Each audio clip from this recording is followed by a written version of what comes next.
The goal is to summarize the lessons or continue to summarize the lessons from the tremendous George Floyd rebellions that are continuing in many parts of our country to this date, to fight politically in the interests of our working class. So what does it we need to know to do that? The automation and digital technology that is replacing workers is creating a new class of people. This new class is not needed by the rulers, by the ruling class of corporate billionaires. The social safety net and the democracy that people depended upon are being incinerated. We need government transformed to serve we, the people.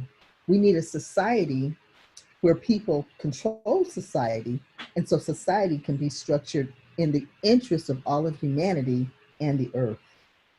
In a recent article in Rally Comrades, Defeat Trump, Demand Government Provide Basic Needs, we made this point, and I quote, because it is increasingly separated from the formal economy, the new class cannot survive without without confronting the political representatives of the corporate class and fighting for an economy based on distribution according to need. Their demands for funding basic human needs and defunding the police are framing and defining the entire 2020 election debate and have already started to polarize both major parties, close quote.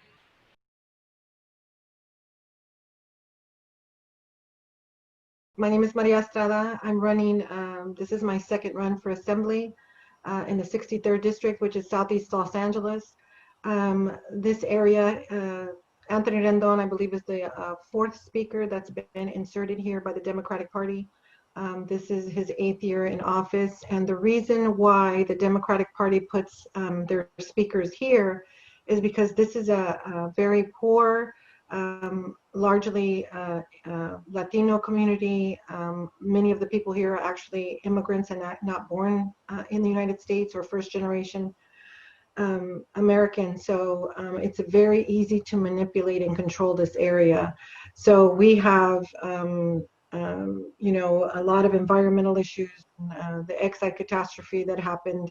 It is extremely important that we organize our communities and get a lot of people elected at the local level. So as much as everyone seems to be focused on Donald Trump, the fact is this is California. Donald Trump and the Republicans don't run this state, and they sure as hell don't run Southeast LA. So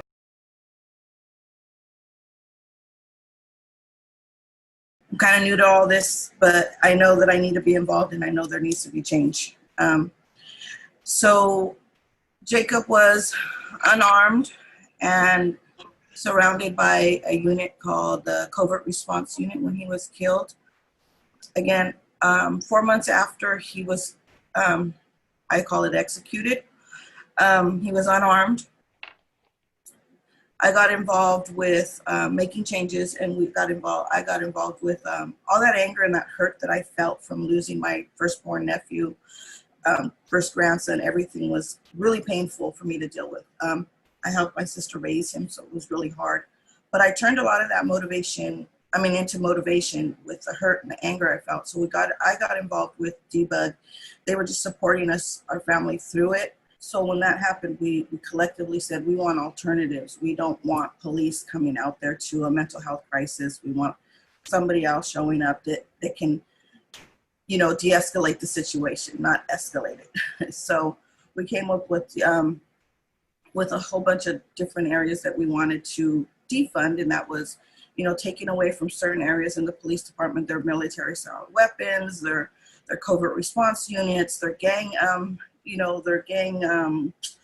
mayor's gang task force. We wanted like all that money that was going into these areas, like to relocate it and allocate it into like the community. I'm a member of the Sunnyvale Clients Collaborative. It's like a tenants group for a shelter that we have in Sunnyvale. I've been at the shelter probably a little bit over a year now. I've been homeless for about 4.5 years. And, you know, with this tenants group, we're able to have, like a voice when it comes to individuals' rights and like responsibilities um, at a shelter and, in the homeless like, community overall. Like the elephant in the room during these meetings, I feel, is that no one wants to recognize, the gentrification and the displacement that's going on, that causes these individuals to become homeless. There's a lot of corporate money that should be collected from these corporations that are in Santa Clara County, but they don't collect the right amount of taxes to be able to afford the projects that are necessary, to help these homeless individuals that are homeless, basically a lot of them because of these corporations coming in and increasing property value beyond what these individuals can afford. I just want to say that the future of the Democratic Party, we have to be clear about one thing. There's no fixing the Democratic Party, okay? That's not going to happen.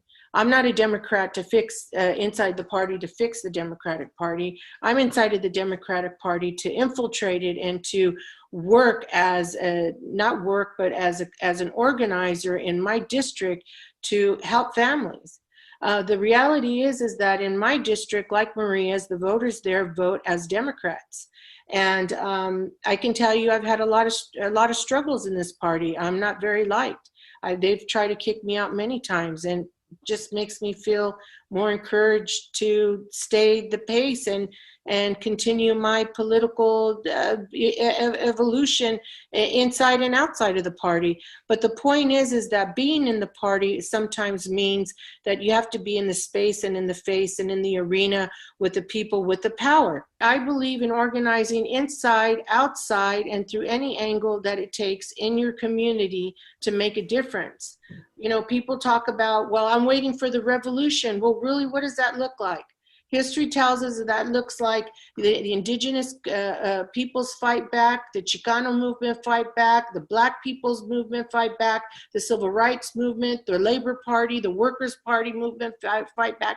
And today it's Black Lives Matter and Black and Brown, right? The working class. But the revolution is really each of us in the work that we're doing in our communities, whether it's in any of the parties. The key issue here are the issues. And if there's anything that I could leave people is that we're living in a time where the political struggle is about moving without the permission of parties or generational wealth or the ruling class. We need to move and organize, mobilize, and we need to be strategic without the permission of the power in control today. So when people ask me, Desiree, are you really going to vote? I'm going to say, yes, I'm going to vote.